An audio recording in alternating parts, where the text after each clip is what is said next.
For a pre-Valentine's episode, it definitely wasn't given any sort of pizzazz or, they were given romance, but it wasn't really worth watching. It wasn't engaging to me. But hey, guys, welcome back to my channel for an all-new episode recap of today's Daysofourlives, February 3rd. February 12th, 2026. So start off with Jeremy, Julie, and Chad. So earlier, Julie and Chad were talking, and Chad mentions to her that, look, I need a new change of pace. I'm taking the kids. We're going to Arizona to see Will and Sunny, warmer temperature, just everything that's been going on in Salem. I just really want to take them. Let's have a change of scenery, a little fresh start. We'll be back at some point, and of course Julie's gonna miss them, but she understands that whole thing. Now Jeremy's overhearing their conversation, and he's thinking it's all about him, and that they're moving because of what's going on with him and the legal situation. And Chad is saying, no, it's nothing to do with you.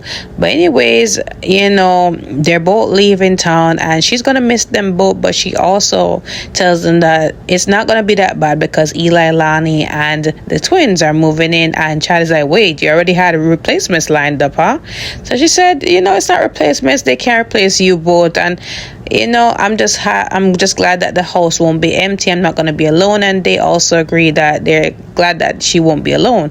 Jeremy tells her that he's grateful for everything that she's been doing, being in his corner throughout all this mess, and he will let her know wherever he lands, to come visit for him. So at some point she leaves, and Chad said that he talked to JJ, and Jeremy's like, you don't have to play nice with me. You can tell me that you're really leaving because of me. And he said, no, I mean it. You've been good to me and the kids, and you're a great teacher, and I'm just hoping that you're innocent, Royce. And he's like, hope? That's all you're hoping?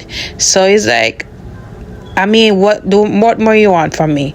At this point, I'm hoping that you're innocent. I pray that everything works out for you. And he's like, gee, thanks. I mean, I can definitely agree with Jeremy. Everybody is just, kind of antsy around him, and whoever wants to believe him still, is 100% sure. The only person that's been riding in his corner is Julie, to be honest. I mean, Chad, after all he has done, sticking up for you, especially with this whole custody thing, and, talking to Jennifer on your behalf, you think that, okay, based on how you know him and how he's been very good to you and the kids, I think you would have cut him some slack on that and really give him the benefit of the doubt. But anyways, moving on, this was also boring to me.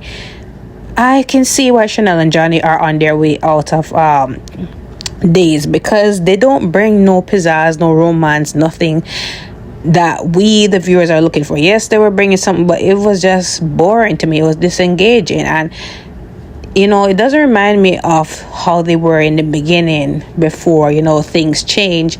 And I'm just saying, it's just not worth watching. They're there trying to get it on, and every time they get interrupted. And, the first interruption was some gifts from Ali and EJ. Now, they opened the gift from Ali, and it's a beautiful portrait of Trey. And Chanel is asking Johnny, hey, are you sure you're happy about this whole thing from Ali? He said, that's water under the bridge. That's my sister, and I'm glad that everything is where it is needs to be. So they look at the gift that EJ sent, and Chanel doesn't want Johnny to open it. Johnny's like, he's been through a lot with, Stefano's passing, and he's all alone. He doesn't have anybody. And she's like, you're really feeling sorry for him? And then he just changed his tune and said, no. So I'm saying, Johnny, it's okay for you to feel bad for your father or want to have a relationship with your father. If Chanel doesn't want to have a relationship with him, we can understand that. He did some messed up things, but I don't like her attitude trying to control you on whether or not you want to have a relationship with your father. That's up to you, right? She shouldn't control that. And I hate how Johnny's just a simp towards Chanel, because he doesn't have a backbone. He doesn't know how to stand up. If you really want to have a relationship with your father, that's fine. It's fine that she wants to have boundaries, and I can understand that, but at the same time, that's your father, that's your flesh and blood. I don't think that because of how Chanel feels towards him, you should not have a relationship, even if it has boundaries because of what he did. you shouldn't just cut him out completely because Chanel doesn't like him or Chanel doesn't feel to be around him. That's, just crazy to me. Anyways, there was another interruption and he got her this wonderful gift, prenatal massage, and that he will be taking care of the baby and making dinner and making sure she doesn't have to lift a finger, which I think was really sweet. But again, watching them is like watching paint dry and nothing interesting about them. And like, everybody has to have their wedding anniversary on Valentine's Day. Like, come on, no, like, we can't be original. Nothing else. Nobody else has a different anniversary date. Why everybody's wedding date has to be on Valentine's Day? And now you got Stephanie and Alex doing the same thing, like how Kayla and Steve had. There's no originality at that. Anyways, this scene with EJ and Kat, they're having their work lunch, and they talk a little bit briefly about the fact that it's Valentine's Day, and EJ wasn't aware of that because he's seen all the couples except them, and he said he really doesn't really care for the holiday much. And they talk a little bit about Stefan and how he wasn't close to him, but he wonders if when he does pass, if anybody except Sydney's gonna miss him or mourn for him. So while they're getting into that, Paulina comes in and be, as usual, very annoying towards EJ and talking about how she still doesn't understand how he's messing up the electricity. There's nearby buildings complaining about how their power bills are really high, and she thinks it's because of his work at the lab. And even though he already said that it's not his cause, it could be them wasting electricity, it could be some other factors, and the inspector already passed them. They already got 100% pass on that. So he doesn't understand what is their beef, like what is their problem. So he asked Kat to leave for a bit so he can straighten Paulina out. And he said, like, look, this is becoming borderline harassment, and next time this happens, it's not going to be nice. So she's like, are you trying to threaten me? And remember, Johnny's married to Chanel, he's married to my daughter, your son is married to my daughter, and we're a family at the end of the day. And he's like, yeah, not according to Johnny. And she's like, I mean, if you want to repair or rekindle the relationship with your son, best be nice to the people that he loves. So she said, we'll stay in touch. And I'm saying, Chanel is just like her mother, very annoying at some times. Like, they're very annoying. Honestly, they feel like the world should roll around them, and it's either their way or the highway, and screw whatever else thinks. And I like how EJ just put her in her place and just stand up for what he believes in. Johnny, on the other hand, could take at least that out of his father's notebook, like standing on business. So Kat is outside, and while she's waiting, Chad comes up, and Chad is there shopping for his trip. He tells Kat, despite the agreement that he won't pursue a romantic relationship with her, he did tell his in-laws and also Thomas that, look, I'm still going to see you around town, and we can still remain amicable, friendly, cordial.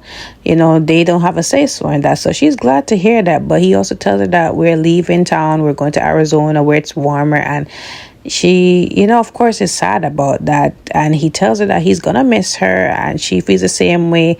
And he leaves. What we thought was them kissing was just Kat's imagination.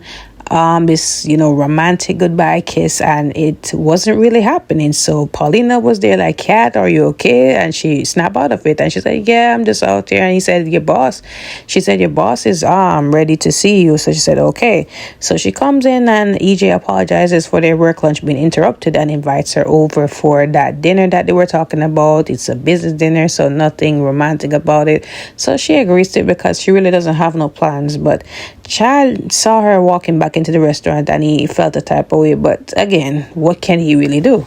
Now, this had to be the most boring and disengaging scene of the episode. And you guys know how I feel about Stephanie and Alex. I could care less that they, elope, they tied or not, whatever. What I was really hoping for was that some kind of thing would happen, like how it would happen at certain weddings, like a bombshell. Nothing like that. They just tied the knot in the end. But I was just praying and hoping that Joy popped out. And look, hey, I got your kids, something like that. That would have really stirred the pot. I want something dramatic to happen to these people. Does that seem mean of me? That I don't want them to just, work out. I need something, some pizzazz. But anyways, Stephanie, as she was saying to Jada on the other episode, that she wants to surprise Alex on Valentine's Day, do this impromptu elopement ceremony, and she's all down for it. And they drop it on Alex. Alex is flabbergasted because he wasn't expecting this, and she explains that given whatever has happened with them and the drama with the stalker and them doing the marriage license thing, she wanted to make it more official, do this elopement ceremony, just the two of them, of course Jada as the third wheel, and he agrees to it. They dress up, and honestly, Stephanie, being young as she is, like, the dress made her look a lot more like her mom's kind of dressing. It made her look a lot a lot mature and older, and it wasn't doing nothing for her at all. They could have dressed her up in a more sexier dress, especially she married to Alex and all that. It just made her look frumpy to me, honestly. But what do you guys thought of her wedding attire? Let me know in the comments. Now, the officiant came and he did the whole ceremony, and they said their vows, and Jada provided the rings. Theo messaged her at some point to meet up with her later on, and she says, yes, I'm still not okay with Jada and Theo being a thing, but hey, whoever is writing, like, you guys need to do a better job with the storylines because it's not doing it right now. But anyways, they tied the knots, and yeah, that was the end of the show. Honestly, a very dull, boring ending considering that Valentine's Day is around the corner. Yeah, but comment below your thoughts on today's episode. Don't forget to like, follow, and subscribe to my channel, guys. I will see you guys tomorrow.